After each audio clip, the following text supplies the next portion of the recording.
Et on va essayer de comprendre les rouages de cette saga autour de Yair Golan avec notre prochain invité, David Ben Ishaï. Bonsoir. Bonsoir. Merci d'avoir accepté notre invitation sur les ondes de Cannes en français. Je rappelle que vous êtes le cofondateur des Démocrates Mobilisés. Et là, c'est intéressant, vous lancez désormais ces jours-ci la cellule francophone des Démocratim, ce parti donc censé englober les gauches de l'échiquier politique, ce parti conduit par Yair Golan. Yair Golan, cet homme qui a donné plus de 50 ans de sa vie pour ce pays, cet homme qui connaît l'armée mieux que beaucoup de généraux de sa génération. Est-ce qu'il ne serait pas tombé sur la tête? Non, je crois pas. Je crois que... Je rappelle pour nos auditeurs qui n'auraient pas l'info de la semaine dernière, les propos de Yair Golan qui ont fait polémique lorsqu'il a affirmé que Tsahal tuait des bébés. Non, Yael, non. Il n'a pas dit. Non, il n'a pas dit que Tsahal avait le loisir de tuer des bébés. Non. Il a dit quoi? Alors dites-moi. Non, la phrase exacte. Dites-la. Ça me fait mal parce que j'ai eu une discussion il n'y a pas longtemps avec quelqu'un. Je vous mets au défi, trouvez-moi l'enregistrement, la phrase. Il a dit un État, voilà la citation exacte. Un État raisonnable ne tue pas de bébés comme un hobby. C'est sa phrase. D'accord. Okay. Alors je reprends mes propos et je prends les vôtres. Non. De là. Ok. Évidemment que la machine de propagande va dire que dès lors où il dit le mot État, État, ça englobe pas seulement le gouvernement, ça englobe toutes les fonctions de l'État, toutes les fonctions régaliennes. Et de là, on a tiré le fil pour dire l'armée, les soldats, etc. Mais il n'a jamais parlé de ça. Jamais il a dit que... Et puis je vais vous donner un autre élément. Dans un contexte où les gens devraient un tout petit peu ouvrir leurs oreilles, dans un contexte où il y a un débat puissant, de fond, entre l'extrême droite, le gouvernement et les Américains sur l'aide humanitaire, la question de tuer des bébés n'est pas d'envoyer des soldats pour leur tirer dessus. La représentation qu'il y a dans ce contexte, dans ce débat-là, c'est que vous avez des ministres qui disent on va utiliser la famille comme une arme de guerre. C'est un crime. Et donc, quand vous avez des ministres qui énoncent de façon aussi évidente, ça veut dire qu'ils disent nous sommes prêts à assumer le fait d'affamer les gens au point qu'il y ait des morts, et notamment les enfants et les bébés. C'est exactement de ça dont ils parlent. Alors, David... Et rien d'autre. Il n'y a pas de soldats qui tuent des bébés, etc. Alors, nous on le sait, mais vous êtes bien d'accord. Vous êtes bien d'accord que quand on entend... Yael, notre travail à nous d'esprit critique, quelque niveau que ce soit, nous devons être très au clair sur qu'est-ce qui est dit et qu'est-ce qui a été manipulé dans ce qui était dit pour nous faire croire et nous faire dire des choses qui n'ont pas été dites ni même pensées. C'est le moment de dire quelque chose comme ça, même s'il parle de l'État et pas forcément de Tsahal. Évidemment que ça ne change rien, que ce soit en Israël ou dans le monde, c'est ce qu'on entend. Mais peu importe. Imaginons, imaginons qu'il a dit ça sur l'État. Comme vous venez de le citer, et je ne reprends pas votre citation, et je ne vous corrige pas. Je vous dis si c'est ce qu'il a dit, et on retrouvera évidemment la citation plus tard. C'est pas la question. Est-ce que c'est le moment de dire un truc comme ça, quelque chose qui va être aussi divisé, qui va autant diviser le pays alors qu'il l'est déjà, et pas par les mêmes personnes, et qui va en plus alimenter toutes les théories anti-sionistes, anti-israéliennes dans le monde entier, et l'image d'Israël? Miel, tout ce que vous venez d'énoncer là, c'est une construction intéressante mais qui est fausse. Aujourd'hui, on est dans un momentum de la société israélienne où on était fondé et légitime à attaquer après avoir été massacré par le Hamas, à se défendre et à attaquer. On était légitime. Il y a un moment donné... C'est bien dommage de devoir être massacré pour devenir légitime aux yeux du monde. Non. On l'a tous ressenti, hein, mais... Non, Yael, ne me faites pas dire ce que j'ai pas dit. Légitime dans le sens où on a attaqué, où effectivement il y avait des victimes civiles, où effectivement c'était le prix à payer. On est une armée régulière qui nous défendons, on a une stratégie, et dans cette stratégie, il y a des dégâts, des destructions et des morts civiles. Jusque-là, ça fait partie, tout le monde l'a accepté de façon unanime.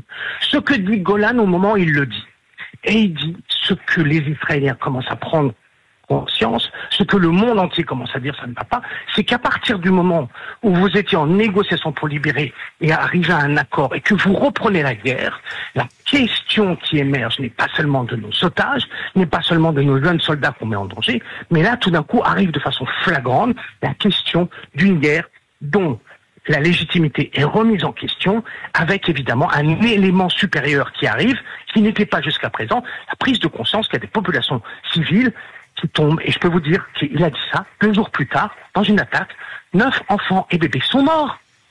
D'accord, le monde entier l'a vu. Et le monde entier l'a vu. C'est pas Golan qui les a tués. C'est le monde entier qui le voit. C'est certainement pas Yair Golan qui les a tués, c'est certainement pas le gouvernement qui a demandé aux soldats de tuer des bébés. On sait très bien quelles sont les instructions que reçoivent les soldats de Tsahal pour prévenir, et on l'entend tous les jours. J'ai été soldat. Mais moi aussi, je le suis encore. J'ai été soldat, et j'ai été soldat à Gaza. Ouais, donc je peux vous dire une chose. C'est qu'on a une armée. On a des règles. On a des règles morales. On a toutes sortes de précautions qui sont mises en place. Et c'est nécessaire. Mais quand vous arrivez dans un milieu, un environnement qui n'est pas une guerre traditionnelle avec une armée en face, mais vous avez une population et vous avez à l'intérieur une guérilla, c'est extrêmement difficile de ne pas arriver à commettre des choses qui vous dépassent. C'est extrêmement difficile. Et vous savez quoi? Personne ne peut pointer du doigt. La seule chose qu'on peut dire, c'est que quand on crée des conditions particulières, on crée évidemment les conditions pour que des populations tombent dans des conditions qui sont pas acceptable. Et aujourd'hui, ça, c'est pas Golan, c'est le monde entier qui le voit. Aujourd'hui, les images des gens affamés, le monde entier le voit. Alors, il y a une dissonance entre la conscience qu'on a en Israël et ce qui se dit dans le monde. Et on a juste envie de se protéger, tous, comme je l'ai entendu à l'instant, en disant l'antisémitisme, l'antisionisme. Et donc, ok, mais il y a, vous savez, les paranoïaques ont des ennemis aussi. C'est-à-dire que si les gens voient ça, c'est qu'il se passe aussi peut-être quelque chose.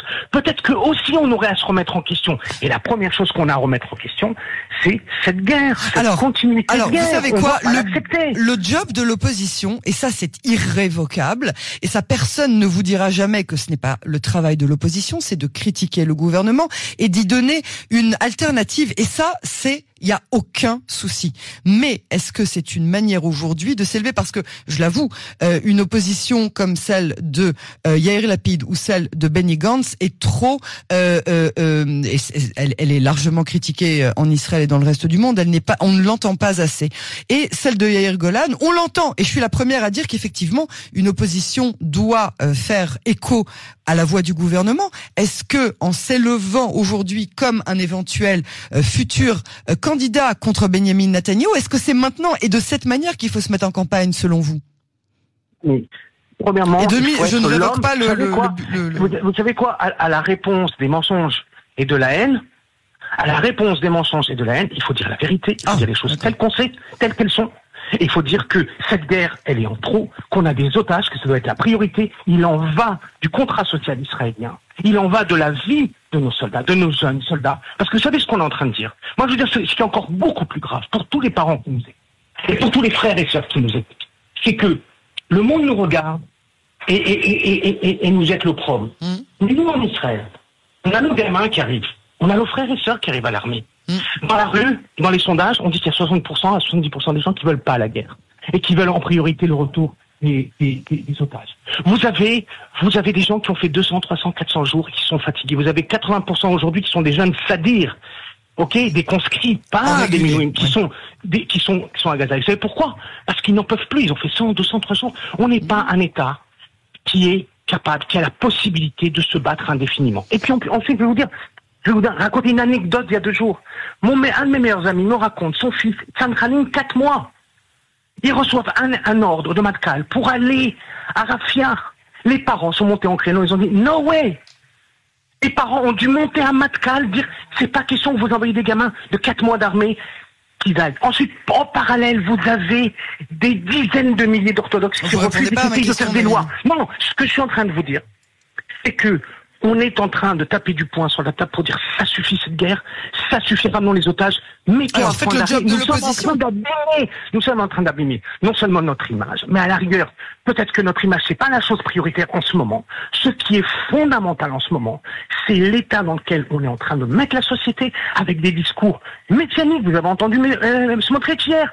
C'est du délire. On est dans un délire, un discours idéologique d'occupation. Je suis pas en train de comparer. Non, ce que je suis en train de vous dire, c'est qu'à un moment donné, il faut taper fort quand le discours officiel politique est complètement en train de délirer et de partir en vrille. Est-ce que vous avez toute la société avec nous? Est-ce que vous avez le sentiment que les membres de l'opposition d'aujourd'hui, donc ce qui est dans le centre et ce qui est à gauche, soutiendront Yair Golan après les récentes déclarations? Je parle notamment de ce qui s'est passé avec Yair Lapid, qui s'est désolidarisé de Yair Golan en disant que ce qu'il avait dit n'était pas une déclaration appropriée.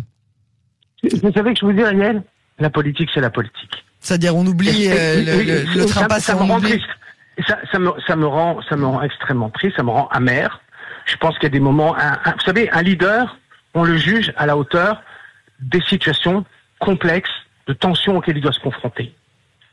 Si Lapide tombe de 24 mandats à 6 ou 7 aujourd'hui, c'est qu'il y a bien une raison. Si Gantz s'effondre de 38 au maximum où il était, à 7 ou 8, 9 aujourd'hui, c'est qu'il y a bien une raison. C'est-à-dire qu'à un moment donné, une opposition, quand des choses qui arrivent dans ce pays sont anormales, sont déraisonnables, et que vous n'avez pas une vraie opposition qui s'oppose point à point, rappelez-vous, la seule qui nous donne la bonne leçon de ça, c'est Netanyahou lui-même. Quand il y a eu le gouvernement de changement, il n'y a pas un jour où il n'a pas attaqué, pas un jour. Tous les jours, sous n'importe quoi. Il a même réussi à faire voter l'extrême droite des lois qui étaient fondamentalement contre leurs principes. Je sais bien, je m'en rappelle absolument. Chose que l'opposition d'aujourd'hui ne le fait pas, je sais. Ok, mais exactement, sauf qu'aujourd'hui être dans l'opposition, c'est de démonter la machine à mensonges, c'est de dire la vérité, c'est de faire en sorte que 60% des Israéliens arrivent à leur fin, c'est-à-dire qu'on sorte de Gaza, qu'on ramène nos otages et qu'on marque un temps d'arrêt. Et on démolira le Hamas dans un temps secondaire. Tout le monde dit ça. Beaucoup de militaires disent ça. Et il y a des politiques qui le tapent fort sur la table. Il y en a d'autres qui sont tout mous et qui disent pas les choses. Mais même, vous savez quoi, même un Gadi Eisenkot, il dit ça suffit. On n'y arrive pas, c'est pas possible. Donc, si vous voulez, aujourd'hui, vous avez une opposition qui est faible, et quand vous me dites suivre, ben non, je vais vous dire, c'est pas compliqué. Golan était à 13, il est monté à 17, il est redescendu un petit peu, il va continuer à monter, et je vais vous dire une chose, si vous regardez dans l'évolution des partis depuis 1 an et demi, il y a un politique qui monte, et qui ne fait que monter. C'est Yair Golan. Alors moi justement ce que j'aimerais savoir c'est si vous pensez qu'après ce qui s'est passé la semaine dernière ça va continuer, mais ça c'est pas la question parce que je vous demande pas de prophétie. En revanche, avec les quelques instants qui nous restent, ce que je voudrais c'est que vous nous parliez de cette cellule francophone qui voit le jour en ce moment même au sein du parti des démocratimes. D'une part c'est quelque chose sur lequel on travaille depuis quelques mois déjà, mais je vais vous dire, je crois dans un momentum. Et je crois que ceux qui vont rejoindre, c'est des gens qui sont très positionnés, qui sont très engagés, et qui ne feront pas juste quelqu'un qui va prendre sa carte et qui va attendre que le temps passe, mais c'est des gens qui vont dire « Oui, je suis d'accord, il faut résister, on doit se battre contre un gouvernement qui nous mène dans le mur, et on veut s'engager, et veut que l'engagement civil soit aussi un engagement politique. » Et c'est exactement à cette intersection que nous nous trouvons en ce moment, dans un moment où la société civile et le politique est en train de se croiser à travers la personne de Yair Golan et des démocratimes, de Gilad Kariv, de Lazimi, etc. C'est ce momentum dans lequel on est. Et moi aujourd'hui, avec Shana Orlik, avec Nati Laloum, avec d'autres personnes qui sont avec moi, qui construisent cette cellule, c'est de dire on veut mobiliser aujourd'hui les gens qu'on connaît dans la société civile, qui veulent être partie prenante. Et vous savez quoi ? Quand ces gens-là seront présents, quand ils vont donner, comme nous, leur énergie, on va aller chercher d'autres gens. Parce qu'au final, c'est toujours une minorité d'influence qui fait bouger les choses. Donc aujourd'hui, pour moi, lancer ça, c'est faire en sorte qu'on ait une cellule active, visible, et qui, d'une certaine manière, rende aussi un petit peu l'honneur, excusez-moi de le dire, mais l'honneur à la culture politique, démocratique, républicaine française, dans laquelle il y a des choses qu'on n'accepte pas, sur les questions d'égalité, sur les questions des droits de l'homme, et donc, d'une certaine manière, appeler les gens qui sont proches de nous et qui veulent prendre part. Et prendre part, c'est pas juste avoir sa carte. Prendre part, c'est participer des rencontres, participer des articles qu'on écrit, etc. Et ce moment-là, c'est le moment d'attraper les gens les plus motivés. Et quand ils vont faire leur travail, beaucoup d'autres gens vont les rejoindre. Et c'est pour ça que c'est dans ce moment-là qu'on a créé et qu'on a lancé la cellule francophone des démocratimes. David Ben Ishaï, merci beaucoup pour cet entretien et à très bientôt sur les ondes de Canon Français. Merci.